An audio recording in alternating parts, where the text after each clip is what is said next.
आज हम लोग रोटेशन करेंगे, एक नया टॉपिक जिसे लोग इजिली मोमेंट ऑफ इनर्शिया भी बोलते हैं। डर लगता है लोगों को, ये हाइप है। ठीक है, डरने की कोई जरूरत नहीं है, आसान टॉपिक है। कुछ छोटे छोटे चीजें अगर उस पर ध्यान देते हैं तो रोटेशन में कोई बहुत ज्यादा दिक्कत की बात नहीं है। ठीक है ना। पढ़ते हैं रोटेशन। इसमें एक टर्म है रिजिड बॉडी। ठीक है, रिजिड बॉडी, रिजिड नाम सुन के लगता है कि ये बात सॉलिड की हो रही है। सो रिजिड बॉडी सॉलिड को लेकर है। ठीक है ना। ये क्या कहता है? It is a solid body in which there is no deformation by any external force और टॉर्क। मीन्स कोई भी बॉडी पे फोर्स लिनियर मोशन के लिए रोटेशनल मोशन में अगर टॉर्क लगाते हैं तो इसमें कोई डिफॉर्मेशन नहीं होगा, बॉडी के शेप और साइज में कोई फर्क नहीं पड़ेगा। जैसे सपोज कोई ये बॉडी है, फ्रिक्शन सरफेस पे है, कोई काफी फ्रिक्शन है, मान लीजिए सपोज इस बॉडी का मास m है, ऐसा कुछ m है, इस पे हम फोर्स लगाते हैं, कोई फोर्स F लगाए तो सपोज ए बॉडी रबर का है, राइट। तो हो सकता है कि इस बॉडी में डिफॉर्मेशन हो, इतने का डिफॉर्मेशन हो, तो ये आपका रिजिड बॉडी नहीं होगा, not rigid body, not rigid body. या सपोज कोई रॉड है, इसको हम रोटेट कर रहे हैं, गेटिंग इट, इस एक्सिस के अलोंग एंगुलर वेलोसिटी ओमेगा देकर रोटेट कर रहे हैं। रोटेट करेंगे तो हर सेक्शन में सेंट्रीफ्यूगल फोर्स लगेगा इस फ्रेम में, राइट। सेंट्रीफ्यूगल फोर्स लगेगा तो इसमें कुछ इलोंगेशन होगा, राइट ना। अंडरस्टूड है। ये भी रिजिड बॉडी नहीं है, not a rigid body. Rigid body means कोई चेंज अगर हो रहा है फोर्स लगाने के बाद या टॉर्क लगाने के बाद और उसके शेप में डिफॉर्मेशन है, कोई चेंज आता है, तो रिजिड बॉडी नहीं है। और उसके बारे में हम रोटेशन में नहीं पढ़ेंगे। रोटेशन में हम सिर्फ पढ़ेंगे उसी बॉडी को लेकर जो रिजिड है, मीन्स रिजिड बॉडी के बारे में पढ़ेंगे। रोटेशन में इसका कोई रोल नहीं है, गेटिंग इट। रोटेशन में इसका कोई रोल नहीं है। ऐसा कोई भी चीज नहीं पढ़ेंगे जिसमें डिफॉर्मेशन होता है, जिसके शेप और साइज में कोई चेंजेस आते हैं, गेटिंग इट ना। हम क्या पढ़ेंगे?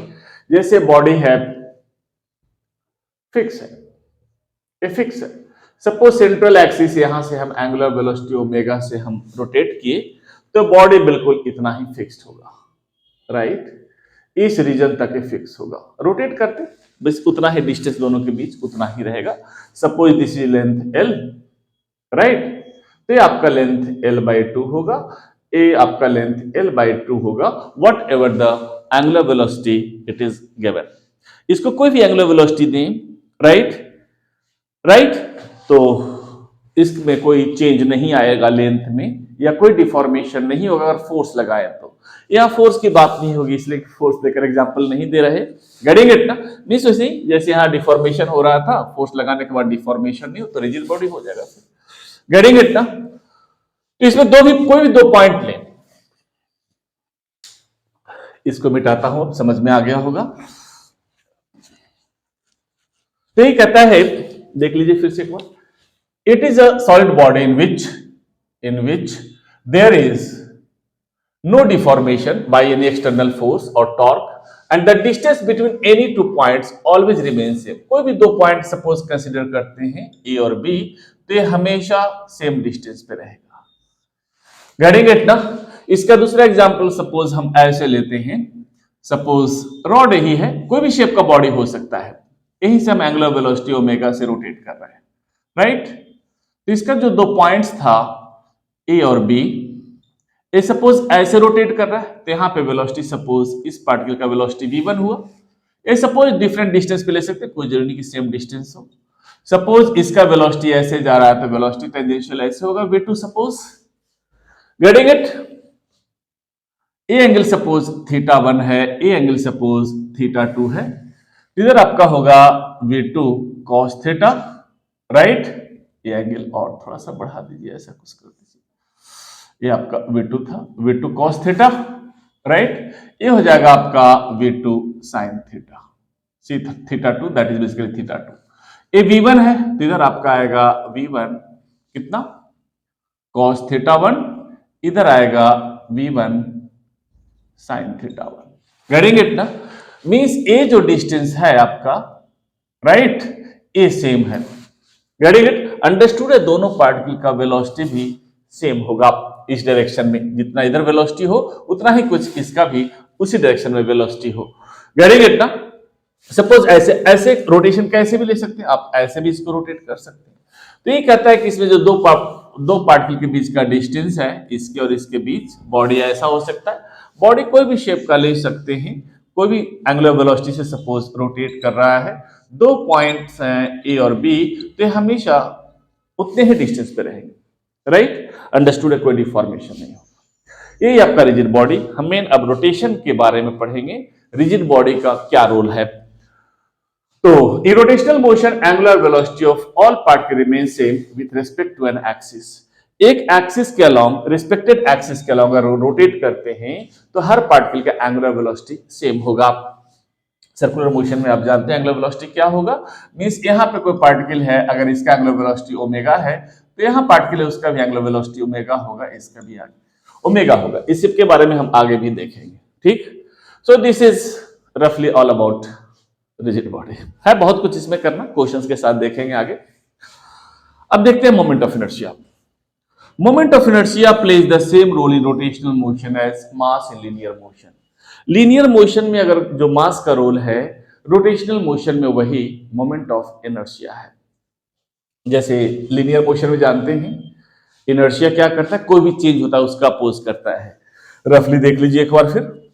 सपोज एक आपका सपोज कोई ओरिजिनल कार है और दूसरा सपोज आपका कोई टॉय कार है,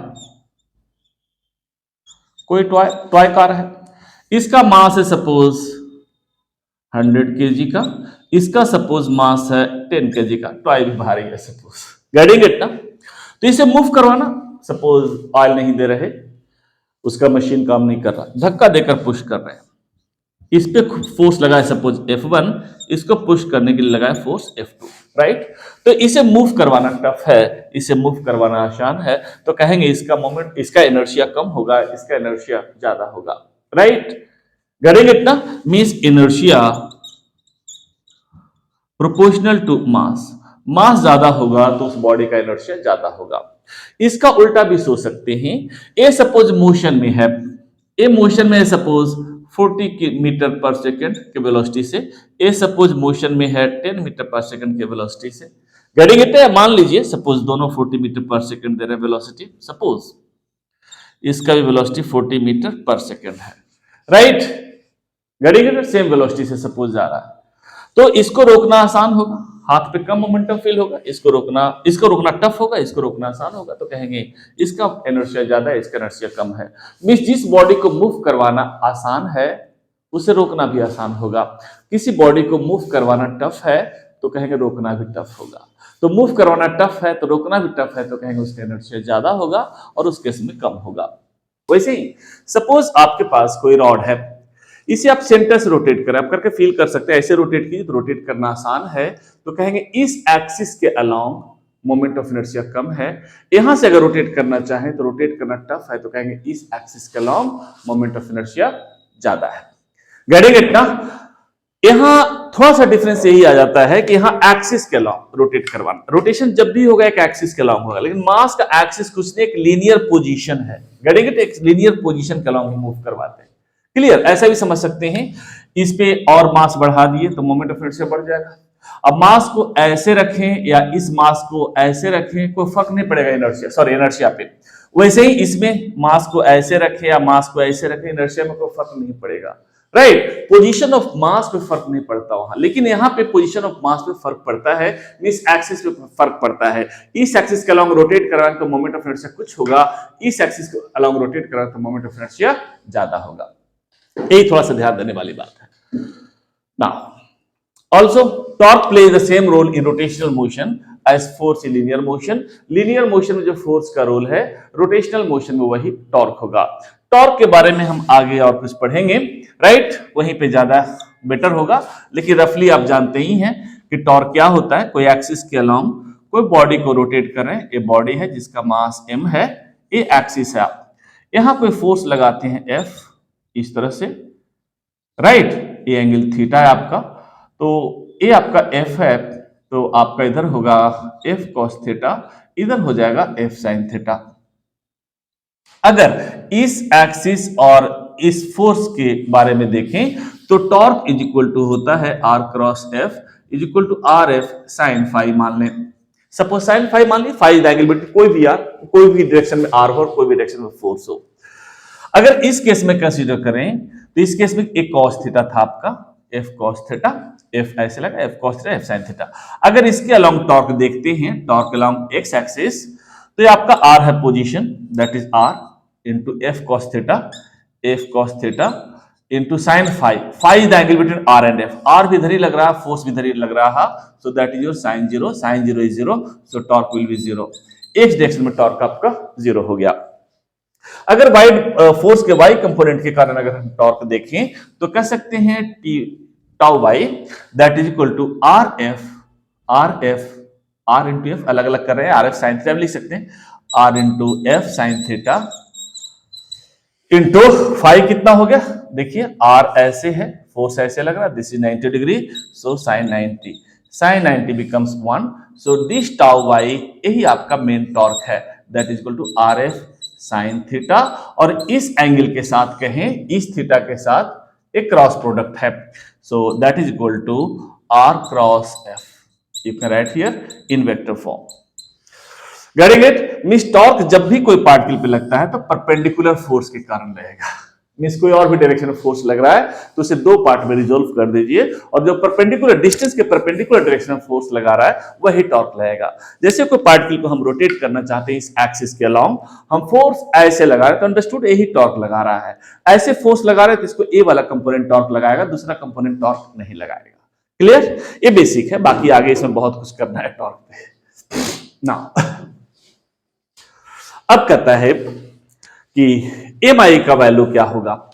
M I is the property of a body by which it opposes any change in its rotational motion. जो भी मैं बताया, रोटेशनल मोशन में कोई भी चेंज होता है उसका अपोज करता है। चेंज का मतलब कोई चीज को रोटेट करना टफ है। सपोज ये रेस्ट में था, राइट, यहां से पहले रेस्ट में रोटेट करना चाहते हैं तो यहां से रोटेट करना आसान है, तो कहेंगे मोमेंट ऑफ इनर्शिया इसका कम है। यहां से रोटेट करना टफ है तो कहेंगे मोमेंट ऑफ इनर्शिया इस एक्सिस के अलोंग ज्यादा है। अंडरस्टूड है? ये रोटेट करना इसको आसान था, अब रोटेट कर रहा है ऐसे सपोज, तो रोकना भी आसान होगा। यहां से रोटेट कर रहे हैं तो रोटेट करना टफ था, एक बार रोटेट कर गया तो रोकना भी टफ होगा। जैसे आपने देखे होंगे बड़े बड़े महल में आप देखने गए होंगे, पुराने जो क्या बोलते हैं उसको,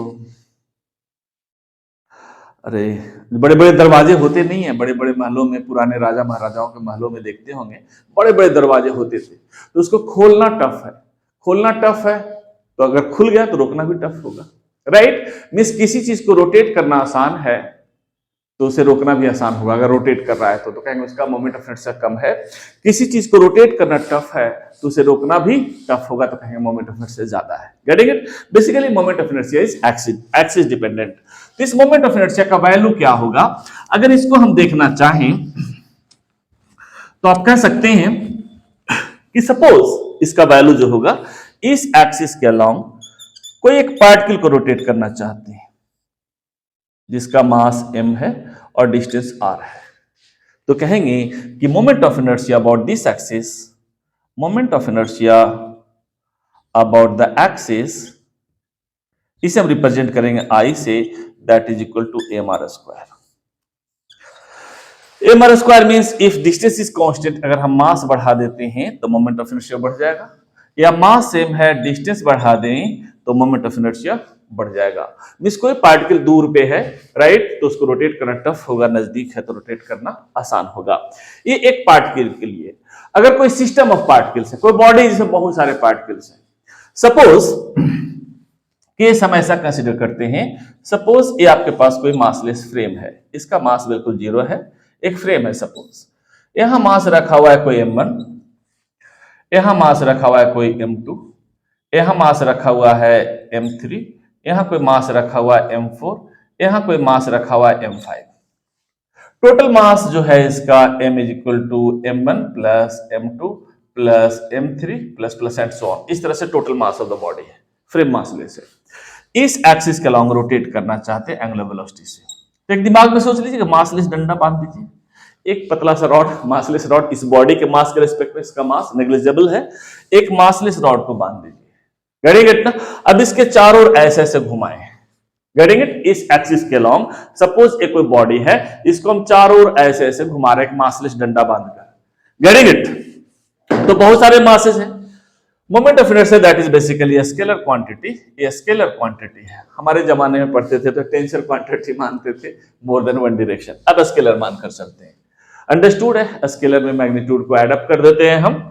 जैसे बहुत सारे मासेज हैं, सपोज m1 r1 डिस्टेंस पे है, m2 सपोज आपका r2 डिस्टेंस पे है, m3 सपोज आपका r3 डिस्टेंस पे है, m4 सपोज r4 डिस्टेंस पे है, m5 सपोज r5 डिस्टेंस पे है। तो कहेंगे moment of inertia, mi means moment of inertia about the axis, यही आपका एक्सिस है, इस एक्सिस का लॉन्ग। अंडरस्टूड? एक्सिस चेंज करें तो मोमेंट ऑफ इनर्शिया चेंज कर जाएगा, क्योंकि डिस्ट्रीब्यूशन ऑफ मास का जो डिस्टेंस है वो चेंज कर जाएगा। इस केस में आई जो हो जाएगा m1 r1 square plus m2 r2 square plus m3 r3 square plus plus and so on, ये हो जाएगा moment of inertia. Okay, right here I is equal to sigma mr square, ये आपका मोमेंट ऑफ इनर्शिया हो जाएगा। तो समझ में आ गया होगा आपको। इसमें एक टर्म है, एक इसमें एक छोटा सा क्वेश्चन कर लेते हैं। एक क्लियर हो गया? यहां लिखते हैं, थोड़ा सा बेटर क्लैरिटी हो जाएगा आपको।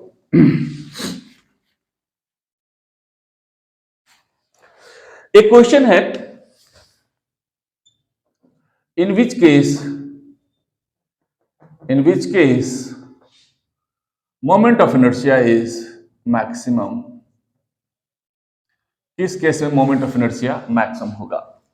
फर्स्ट केस अगर कंसीडर करें, ए एक्सिस है आपका, ये कोई मास है 2 kg का, 0.5 मीटर का डिस्टेंस पे है।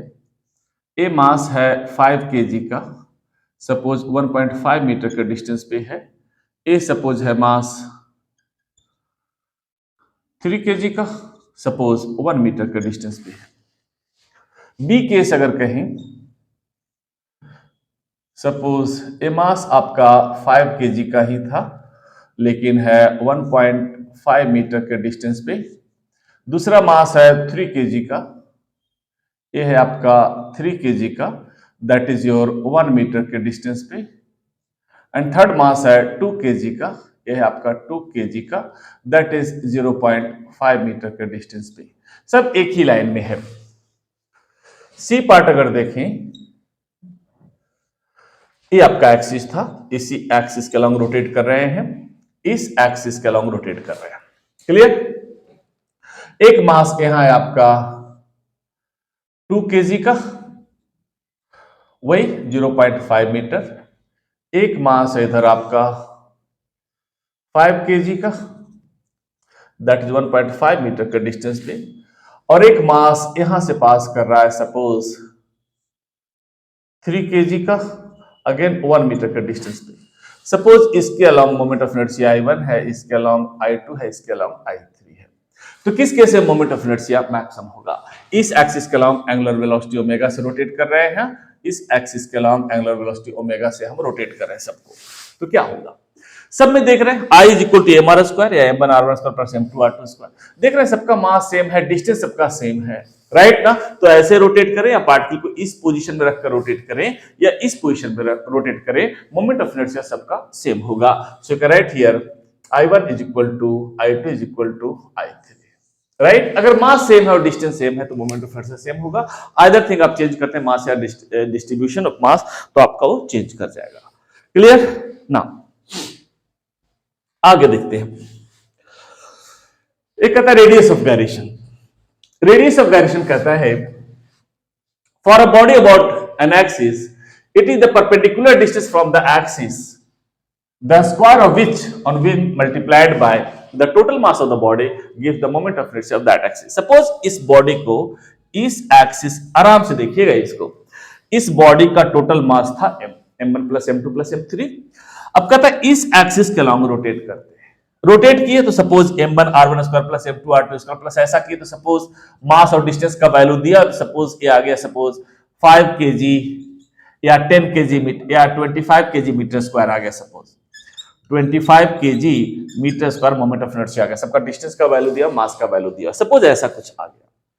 अब ये कहता है कि अगर टोटल मास के बराबर एक मास मान लें और एक्सिस से कितना डिस्टेंस पे रखें कि मोमेंट ऑफ इनर्शिया उतना ही हो पहले के जैसा, मींस टोटल मास का एक पार्टिकल बना लें और एक्सिस से कितना डिस्टेंस पे रखें, जितना मोमेंट ऑफ इनर्शिया पहले आ रहा था उतना ही मोमेंट ऑफ इनर्शिया अब आए, राइट। मींस एक पार्टिकल के जैसा बिहेव करेगा तो यहां कह सकते हैं I is equal to, a total mass m है, I is equal to m, और ये जो परपेंडिकुलर डिस्टेंस है that is suppose k, m² square, right. तो एक पार्टिकल जैसा बिहेव करेगा तो जितना पहले टोटल मास को इस एक्सिस के अलॉन्ग रोटेट करना टफ था उतना ही टफ अब होगा जब इस मास को एक्सिस से पर्टिकुलर डिस्टेंस पे रखें, गेटिंग इट ना। तो यहां इस केस में भी सपोज आ जाता है आपका 25 kg मीटर स्क्वायर, राइट ना, 25 kg मीटर स्क्वायर, राइट। तो कहेंगे this perpendicular distance is radius of gyration, means यहां से अगर आप करना चाहें तो you can write here sigma mr square is equal to mk square, means k is equal to sigma mr square divided by m under root. आप ये भी लिख सकते हैं m1 r1 square plus m2 r2 square plus m3 r3 square plus plus and so on divided by m1 plus m2 plus m3 plus plus and so on under root. So this is radius of gyration. Getting it? Now, कुछ important theorems हैं इसके, दो ही theorem है, एक है theorem of parallel axis, एक कहता है moment of inertia of a body about an axis is equal to the moment of inertia about parallel axis passing through the centre of mass. Suppose इस body को rotate कर रहे हैं, suppose इसका mass m है, right. Suppose centre of mass इसका c है, इसके अलॉन्ग मोमेंट ऑफ इनर्शिया मान ली सपोज ICM, राइट। अब इसको हम यहां से रोटेट करना चाहते हैं, इस एक्सिस के अलॉन्ग मासलेस डंडा बांध दीजिएगा, राइट। इस एक्सिस के अलॉन्ग रोटेट करना चाहते हैं, जैसे सपोज आपके पास कोई बुक है, राइट ना, इसका सेंटर ऑफ मास से रोटेट करते हैं तो कुछ मोमेंट ऑफ इनर्शिया इस तरह से होगा, गेटिंग इट। अब इसको यहां से नहीं रोटेट करते हैं, हम यहां से एक मासलेस डंडा बांध दिए सपोज और इस एक्सिस के अलॉन्ग चारों रोटेट कर रहे हैं, गेटिंग इट। तो वही कहता है ICM के अलॉन्ग सेंटर ऑफ मास, यही सेंटर ऑफ मास था आपका ICM है, इस एक्सिस के अलॉन्ग रोटेट करना चाहते हैं और इस एक्सिस से सेंट्रल एक्सिस के बीच का डिस्टेंस है x। तो कहता है moment of inertia of the body about an axis I that is equal to moment of inertia about parallel axis passing through the centre of mass, इस axis के parallel और सेंटर ऑफ मास से तो ऐसे भी पास कर सकता है एक्सिस, लेकिन इसका पैरेलल होना चाहिए, दैट इज ICM प्लस कहता है product of mass of the body का mass and square of the perpendicular distance between the axis, दोनों एक्सिस के बीच का जो परपेंडिकुलर डिस्टेंस है that is m into x square, getting it. Next कहता है आपका थ्योरम ऑफ परपेंडिकुलर एक्सिस, एक कहता है moment of inertia of a uniform plane lamina, कोई प्लेन लैमिना है, लैमिना का मतलब जैसे जानते हैं हर जगह थिकनेस सेम हो, इस तरह से कोई भी शेप रेगुलर या इरेगुलर बॉडी हो सकता है, गेटिंग इट। कोई प्लेन यूनिफॉर्म लैमिना है, यही है सपोज कोई शेप का, अबाउट अ परपेंडिकुलर एक्सिस, इसके अलॉन्ग आप मोमेंट ऑफ इनर्शिया निकालना चाहते हैं, इस एक्सिस के अलॉन्ग लैमिना है, सपोज ये कोई लैमिना है तो इस एक्सिस के अलॉन्ग मोमेंट ऑफ इनर्शिया ऐसे रोटेट करना चाहते हैं, ऐसे, गेटिंग इट। तो कहता है यही सपोज z एक्सिस होगा, suppose this is x direction, ऐसे रोटेट करते हैं, suppose this is x direction, एक मिनट, ऐसे रोटेट करते हैं, suppose this is x axis that is IX and suppose this is y axis, this is IY, this is IX and this is x axis, you know ऐसे rotate कर रहे हैं तो moment of inertia x axis, ऐसे rotate करना चाह रहे हैं तो moment of inertia suppose Y axis, और ऐसे रोटेट करना चाहते हैं तो moment of inertia about Z axis. तो कहता है ए जो होगा I Z is equal to I X plus I Y. Getting it? So this is iz, this is perpendicular z direction, perpendicular direction, this is iz, so iz is equal to ix plus iy। इसे जरा ध्यान से रखिएगा, ऐसा नहीं कर सकते कि I Y plus I Z equal to I X या I Z plus I X equal to I Y, नहीं, एक्स और वाई का जो बिल्कुल प्लेन प्लेन के परपेंडिकुलर एक्सिस होगा। क्लियर? थोड़ा सा ध्यान रखिएगा इस पे। अब आगे देखते हैं हम।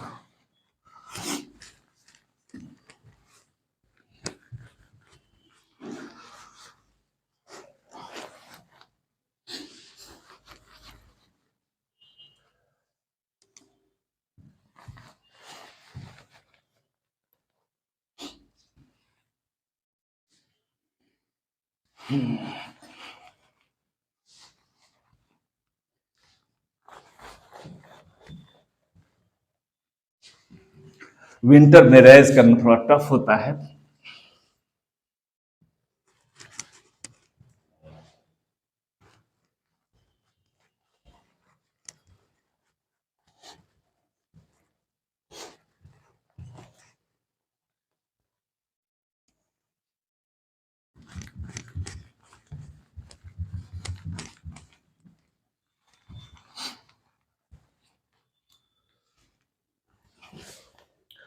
अब आगे देखते हैं kinetic energy of rotating body, of rotating body। कोई बॉडी सपोज रोटेट कर रहा है, सही है, इस एक्सिस के अलोंग एक मासलेस डंडा बांध दीजिए सपोज, राइट। ये मासलेस फ्रेम में सपोज एक मास है m1 at a distance r1, कोई मास यहां रखा हुआ है m2 at a distance r2, कोई मास यहां रखा हुआ है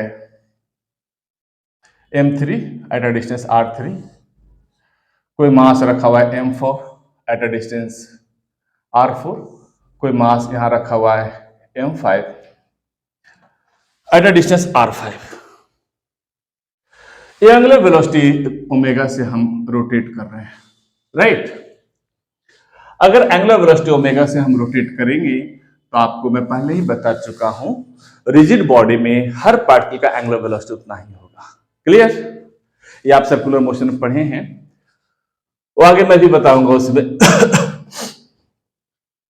तो यहां हर पार्टिकल का काइनेटिक एनर्जी जो होगा k is equal to k1 plus k2 plus k3 plus plus and so on.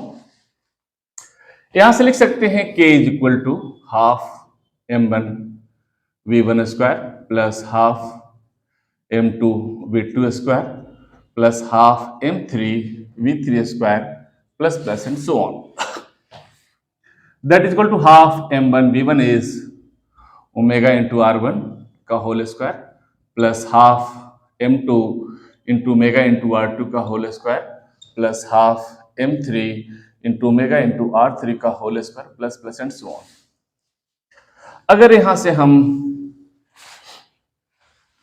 Common लें तो हाफ ओमेगा कॉमन ले लीजिए, यहां आपका आएगा m1 r1 square plus m2 r2 square plus m3 r3 square plus plus and so on, and that is your I, so you can write here half omega I, this is omega square, या लिख सकते हैं that is equal to half I omega square. ये kinetic energy हो गया rotating body का, ठीक है। वहां आप जानते थे ट्रांसलेशन में होता था half mv square kinetic energy, जो हाँ लीनियर वेलोसिटी था वही यहाँ एंगुलर वेलोसिटी है, या इसे हम रोटेशनल वेलोसिटी बोलते हैं। Now angular momentum of rotating body, angular momentum of rotating body, angular momentum of rotating body. Angular momentum वैसे ही होता है जैसे अब जानते हैं tau is equal to are cross F is equal to are F sine phi, वैसे angular momentum L is equal to होता है r cross p is equal to r p sine phi. जब फाई का value 90 होगा तभी angular momentum होगा, बिल्कुल torque के जैसा ही। तो यहां लिख सकते हैं R P is equal to M V R, right. तो यहां angular momentum L is equal to कितना हो जाएगा, एक पार्टिकल के लिए m1, सपोज m1 है, इसका वेलोसिटी कुछ v1 है, इसका वेलोसिटी कुछ v2 है, इसका वेलोसिटी v3 है, इसका वेलोसिटी v4 है, इसका वेलोसिटी सपोज v5 है। m1 v1 r1 plus m2 v2 r2 plus m3 v3 r3 plus plus and so on. m1 v1 is equal to omega into r1, angular velocity हर particle का same होता है इसमें, into r1 plus m2 into omega into r2 plus m3 into omega into r3 plus plus and so on. यहां से अगर omega common लें तो आपका बन जाएगा m1 r1 square plus m2 r2 square plus m3 r3 square plus plus and so on, and that is your I, so you can write here I omega. वहां देखते थे linear momentum P was mv, यहाँ मास के जगह पे I और v के जगह पे ओमेगा। अब इसमें कुछ इक्वेट कर लेते हैं हम लोग। अब हर चीज को डिराइव करना बेटर है नहीं, वेस्टेज ऑफ टाइम है, बुक से देख लीजिएगा, बस एक आइडिया देने के लिए मैंने ऐसा किया था। अगर हम यहां कहें ट्रांसलेशनल मोशन और इधर हम लेते हैं रोटेशनल मोशन।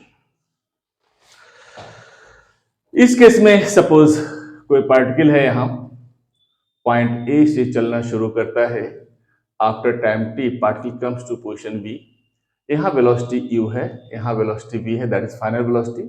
सपोज कोई फोर्स F लगाते हैं हम and covers a distance s, right. Small distance के लिए आप ds ले सकते हैं, स्मॉल टाइम के लिए आप इसमें जो टाइम लगेगा दैट इज dt आप कंसीडर कर सकते हैं। वैसे ही कोई पार्टिकल सर्कल में मूव करना शुरू करता है, ए पॉइंट ए से चलना शुरू करता है, after time T particle comes to position B and describes an angle theta. Getting it? इसको आप स्मॉल एंगल के लिए डी थीटा ले सकते हैं, स्मॉल एंगल में जो टाइम लगेगा दैट इज योर dt, ठीक है। यहां जो आपका लीनियर वेलोसिटी, पहले डिस्प्लेसमेंट देखते हैं। डिस्प्लेसमेंट ds है या लार्ज dt डेल्टा टी या सॉरी डेल्टा s या s मान सकते हैं यूनिफॉर्म। वही यहां एंगुलर डिस्प्लेसमेंट होगा, angular displacement that is your D theta, small angle के लिए, लार्ज के लिए हो जाएगा डेल्टा थीटा, या for any angle that is your theta.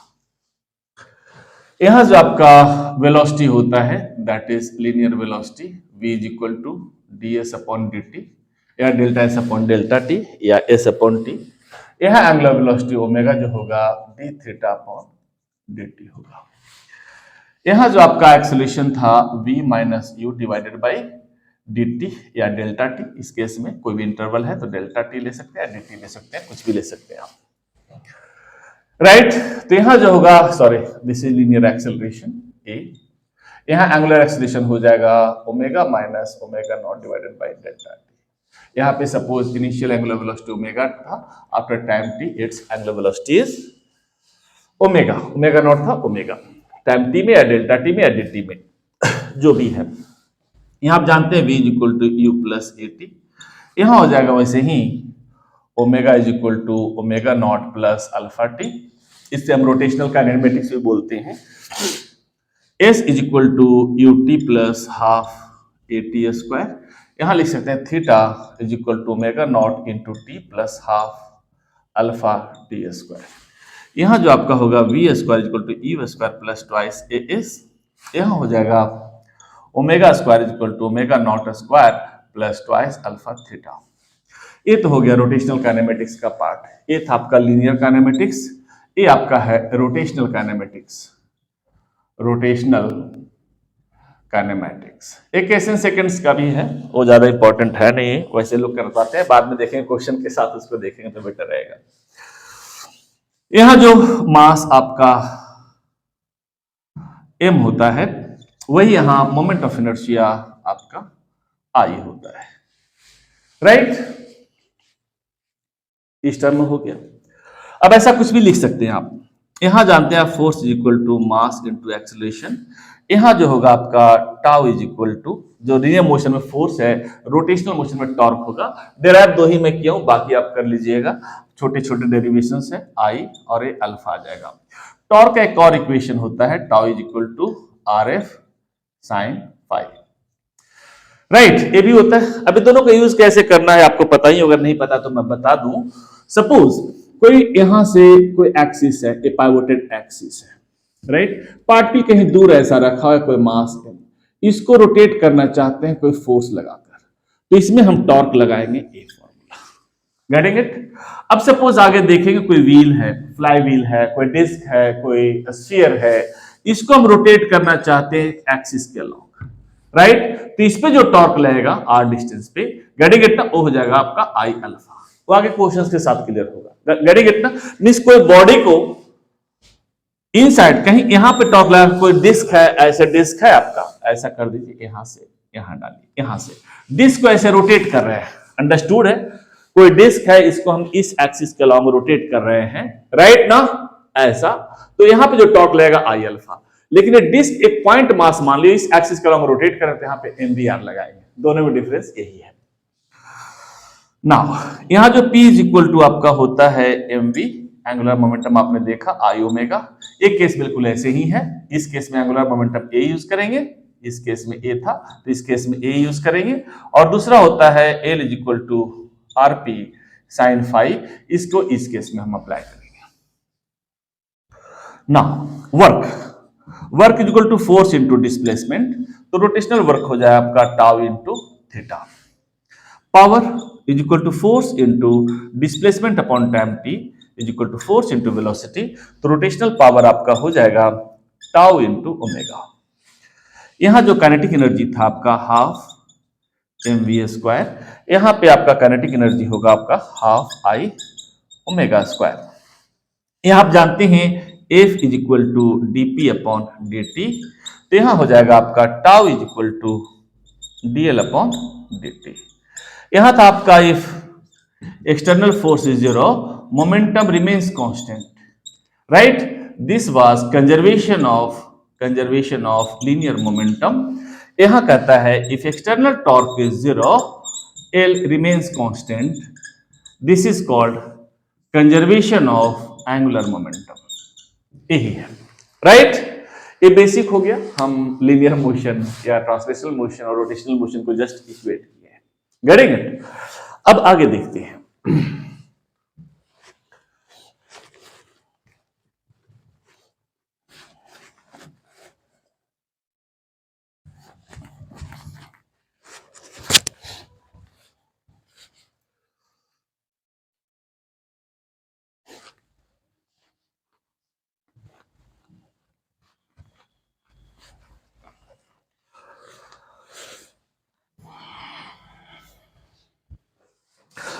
Basically normal mechanics rotation के पहले का देखते हैं, तो उसमें सिर्फ एक पार्टिकल होता है।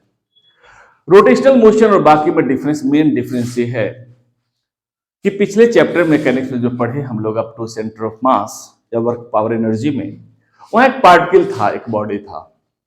यहां बॉडी का नाम होगा, स्फीयर है, डिस्क है, सिलेंडर है, रिंग है, ऐसा कुछ नाम होगा।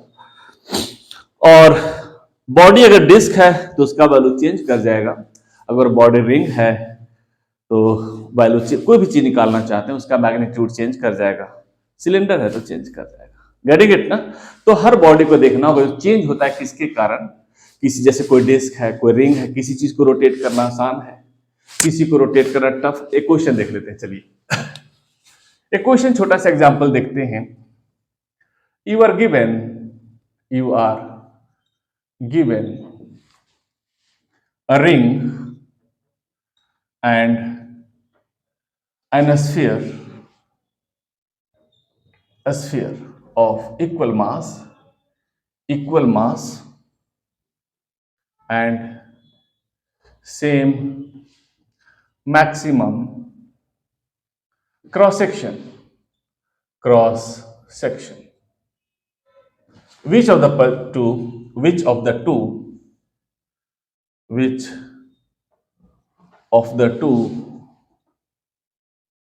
possess more moment of inertia? बस अबाउट सेंट्रल एक्सिस, कोई भी एक्सिस मान लीजिए, about central axis means plane के according.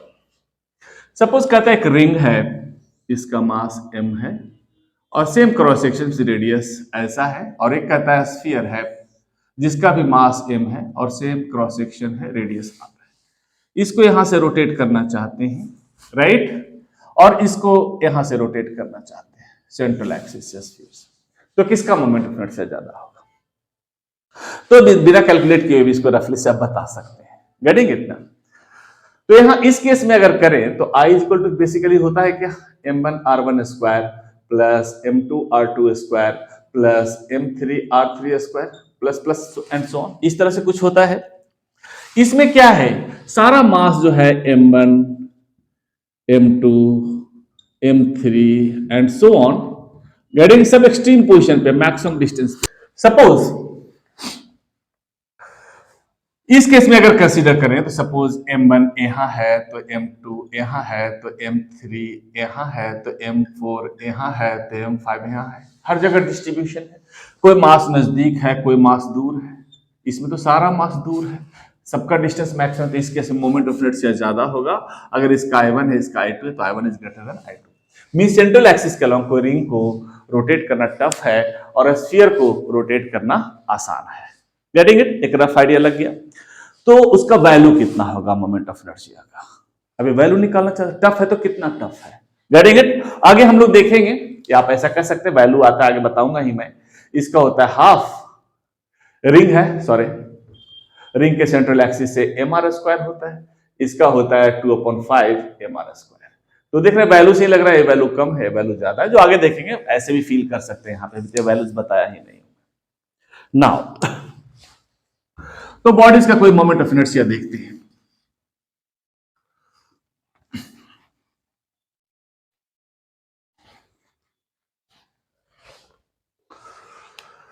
Moment of inertia of some bodies, कुछ बॉडीज के हम मोमेंट ऑफ इनर्शिया देखते हैं जो आपको पढ़ने। बॉडी तो इनफाइनाइट शेप और साइज का हो सकता है, जो आपको पढ़ना है। फर्स्ट है moment of inertia of a uniform rod. Uniform rod है, सपोज एक कोई रॉड है जिसका मास सपोज m है, लेंथ l है, इसी को रोटेट करना चाहते हैं। अब रोटेशन रॉड को है तो कहीं से भी रोटेट कर सकते हैं, यहां से रोटेट कर सकते हैं, यहां से भी रोटेट कर सकते हैं। Getting it?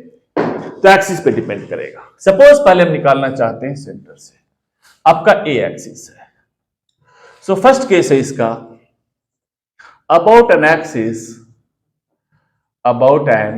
Axis passing through its centre. इसका सेंटर से रोटेट करना चाहते हैं यहां से। तो देख रहे हैं इस एक्सिस से रोटेट करना चाहते हैं तो कुछ mass rod, uniform distribution of mass है, राइट, कंटिन्यूअस मास सिस्टम है। तो सपोज कोई मास एक्सिस के नजदीक है तो कुछ मास दूर है, इधर भी।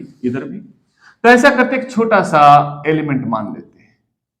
सपोज एक dx एलिमेंट है एक्सिस से x डिस्टेंस पे, तो इसका मोमेंट ऑफ इनर्शिया निकाल लें और 0 to l/2 इंटीग्रेट करते हैं। Getting it?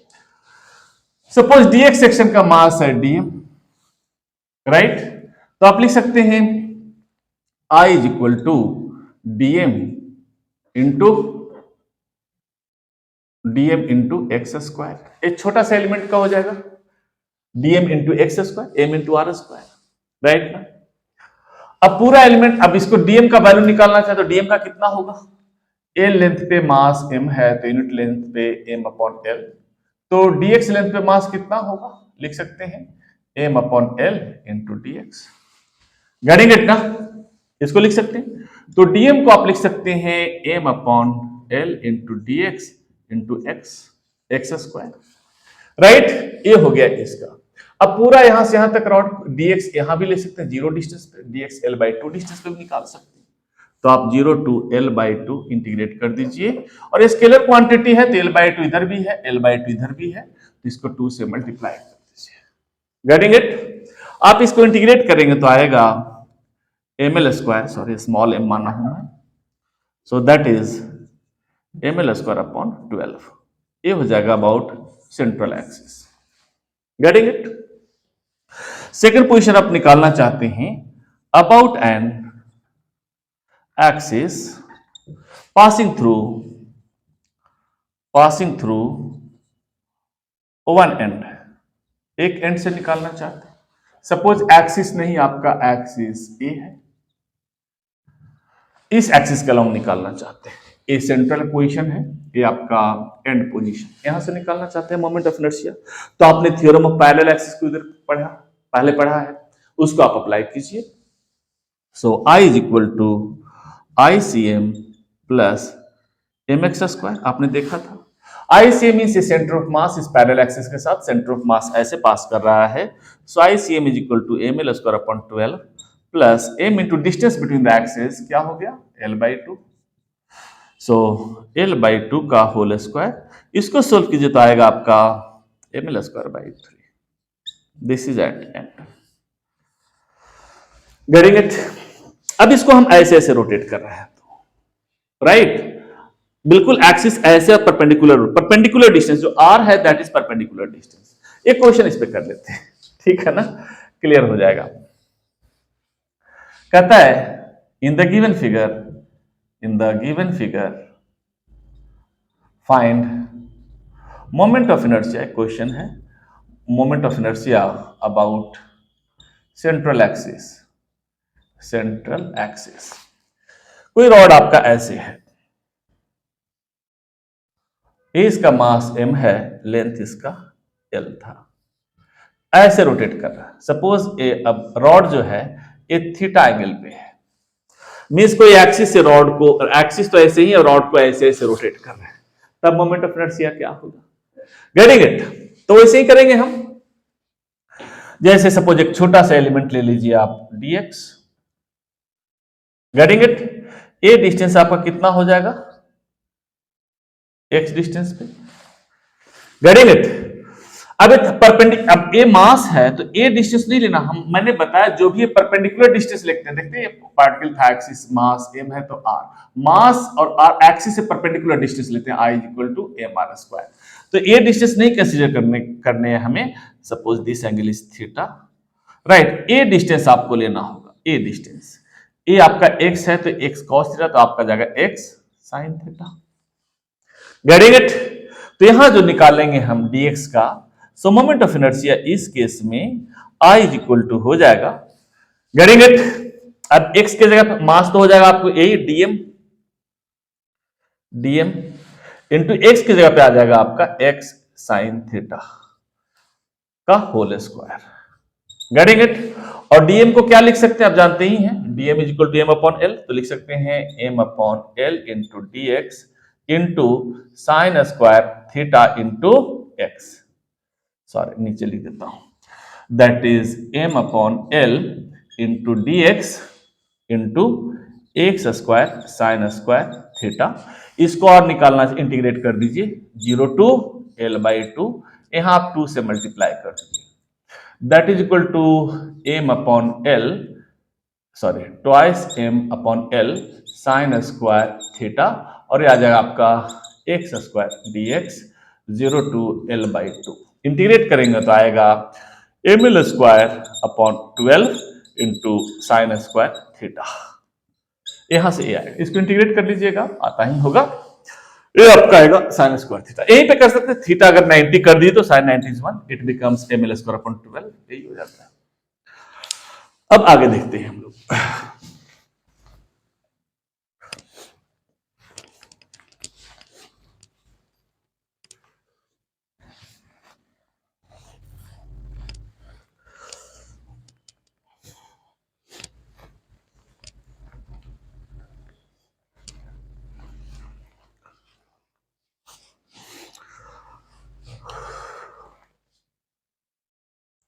moment of inertia of a circular hoop or a ring। Hoop समझते हैं आप, एक शीट, एक मिनट, यहां पेपर पड़ा हुआ है। हुप आप जानते ही हैं, जैसे सपोज कोई पट्टी इस तरह से है, इसी को आप हुप बोलते हैं। और रिंग बस यूनिफॉर्म हर जगह आपका वायर का हो, उसे रिंग बोलेंगे। और हुप ऐसा हो, गेटिंग इट? इसी का मोमेंट ऑफ इनर्शिया निकालना चाहते हैं। फर्स्ट है about an axis passing through center and perpendicular to its plane। Means एक कोई आपका सर्कुलर हुप है, इसको इस तरह से बनाते हैं।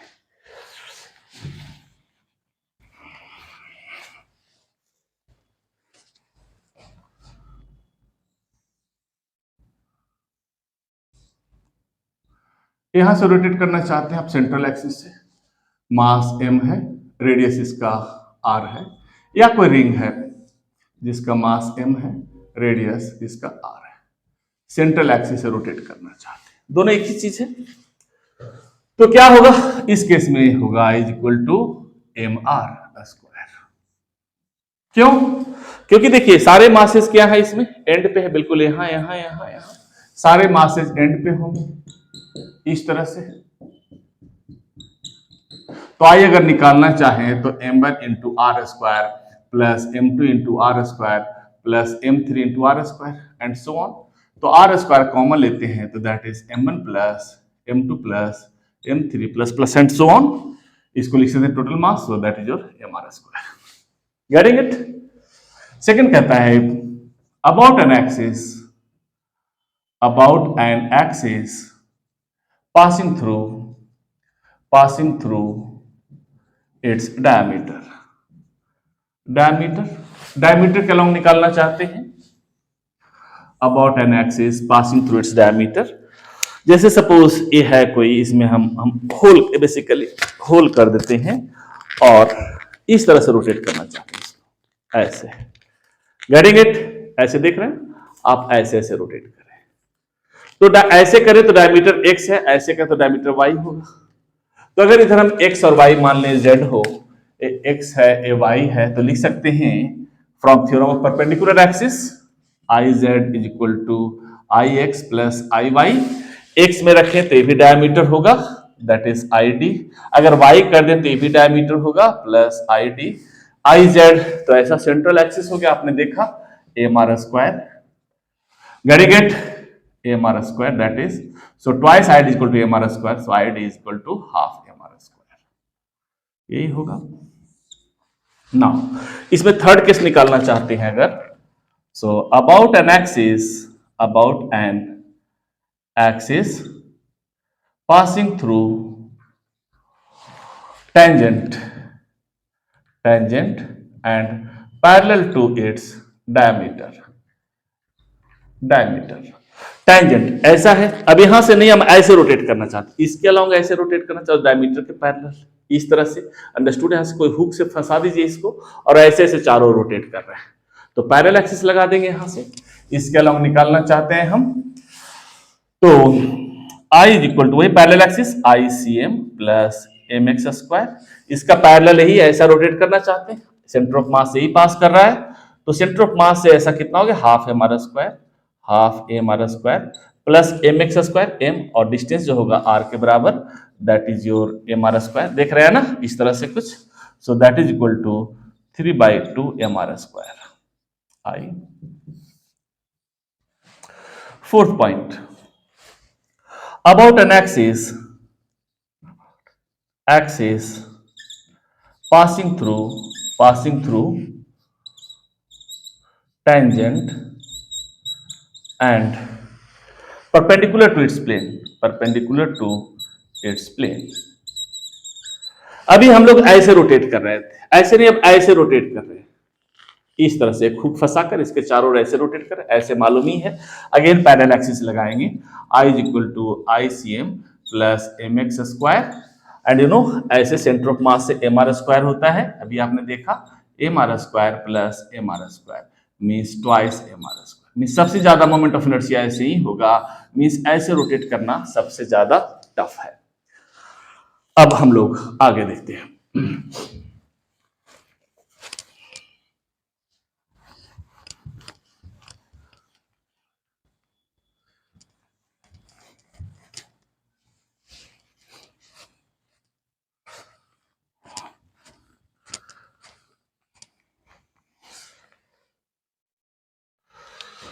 Moment of inertia,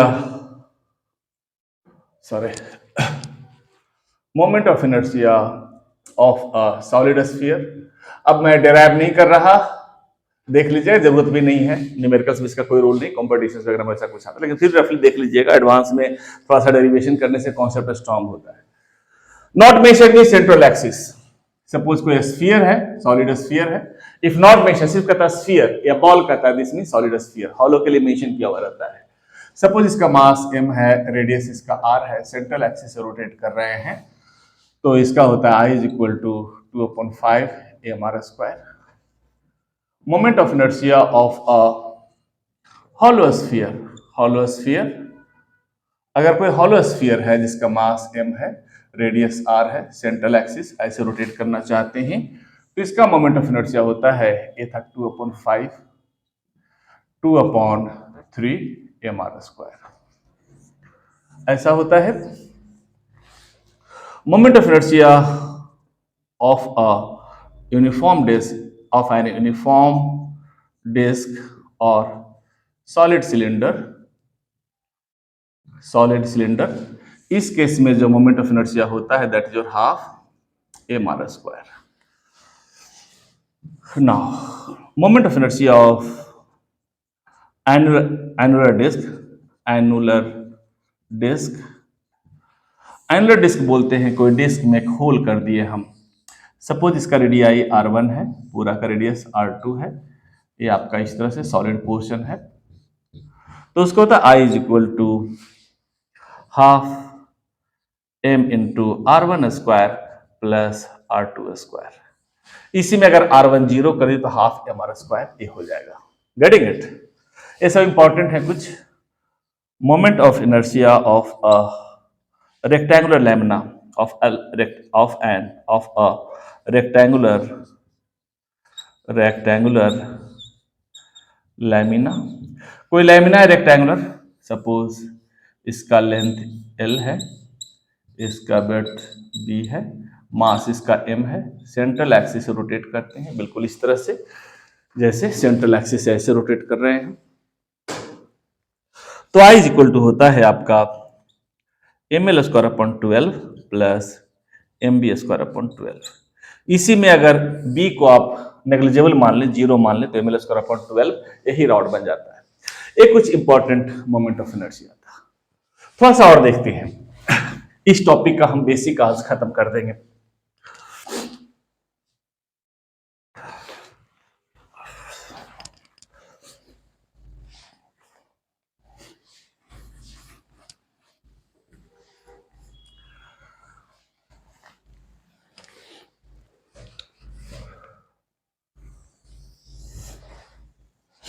rolling down on an inclined plane, कोई बॉडी रोल कर रहा है, जैसे बोले कि कोई क्वेश्चन हो कि इंक्लाइंड प्लेन पे एक स्फीयर, एक रिंग, एक डिस्क को रोल करते हैं, एक ही साथ छोड़ते हैं सेम इंक्लिनेशन पे, तो सबसे पहले कौन पहुंचेगा, ये सब क्वेश्चन इससे बना सकते हैं। सपोज आपका यही कोई इंक्लाइंड प्लेन है, suppose this is angle theta, एक ग्राउंड है, सपोज यही फ्रेम लेते हैं, इसी फ्रेम के रेस्पेक्ट में हाइट h है, यहां से सपोज कोई बॉडी को हम रोल करवाते हैं, जो चीज रोल कर सकता है, सपोज ये डिस्टेंस आपका s है। Getting it? तो इसमें क्या होगा, एक तो पहले देख ले, हाँ काइनेटिक एनर्जी रोलिंग का, कोई बॉडी रोल कर रहा है, रोल कर रहा है इस तरह कोई सरफेस पे, तो देखिए ट्रांसलेशनल मोशन भी है और सेंट्रल एक्सिस के अलॉन्ग रोटेशनल मोशन भी है। तो कोई बॉडी रोल कर रहा है, means there is translational motion as well as rotational motion. Getting it ना? So here kinetic energy rolling थोड़ा सा देख लें, that is equal to K translational plus K rotational. K translational लो half mv square plus half I omega square. You can write here half mv square plus half I is equal to mk square. K is the radius of gyration, you know, into v square upon r square. Right, body का radius है वो, इस body का radius small r है suppose. यहां से अगर half mv square common ले लें तो 1 plus K square upon r square, ऐसा कुछ आता है। This is the equation of kinetic energy rolling, right. तो ये बॉडी रोल कर रहा है। अब देखिए जहां पोजीशन चेंज करें हम लगाते हैं conservation of energy. So you can write here k1 plus u1 is equal to k2 plus u2। k1 वहां पे 0 था, रेस्ट में था, potential energy was mgh। k2 वहां आया, that is half mv square plus half i omega square plus potential energy 0, ये u2 है आपका, क्योंकि रेफरेंस हम यहीं से मान रहे हैं, पोटेंशियल एनर्जी 0 होगा।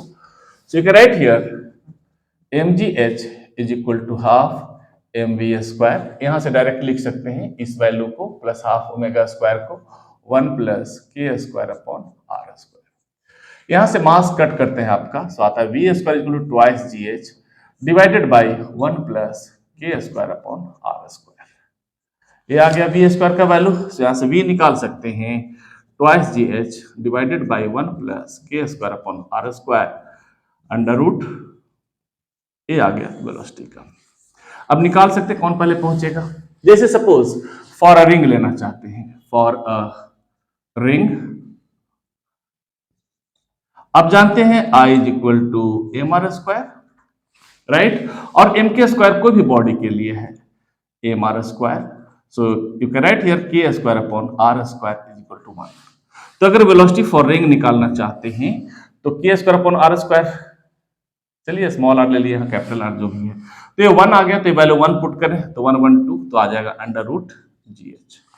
अगर फॉर अ स्फीयर निकालना चाहते हैं, फॉर अ स्फीयर, तो I is equal to sphere not mention, this means solid sphere, hollow के लिए मेंशन किया हुआ रहेगा, ध्यान रखिएगा।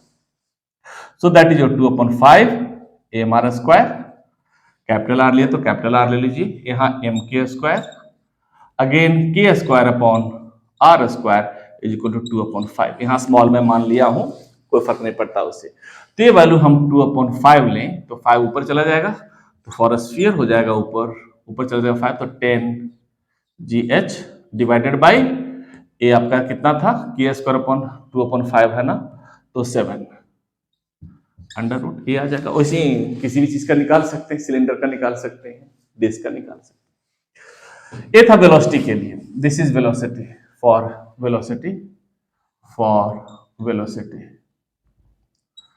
ऐसे ही एक्सेलरेशन निकाल सकते हैं आप, for acceleration you know v square is equal to u square plus twice as। v square का वैल्यू आप यहां से ला सकते हैं twice gh divided by 1 plus K square upon R square is equal to twice into a into s, right. अब हम s हटाना चाहते हैं तो h को लिख सकते हैं आप कितना, a थीटा है तो s cos theta s sin थीटा। You can write here twice implies twice g into s sin theta divided by 1 plus K square upon R square is equal to twice as। So 2 से 2 cut गया, s से आपका s cut जाएगा। You can write here acceleration is equal to g sin theta divided by 1 plus K square upon R square.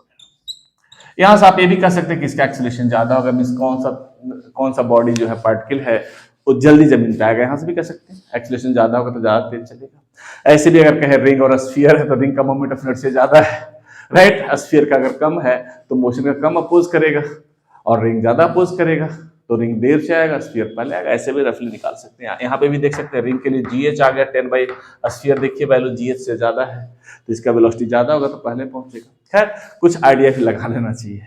ये basic है moment of inertia, इस पे बहुत कुछ करना है, बहुत बड़ा चैप्टर है, ठीक है ना। आगे इस पे कुछ क्वेश्चंस करेंगे, उसके बाद फिर हम लोग बड़े बड़े क्वेश्चंस करेंगे। ठीक, आज यहीं तक।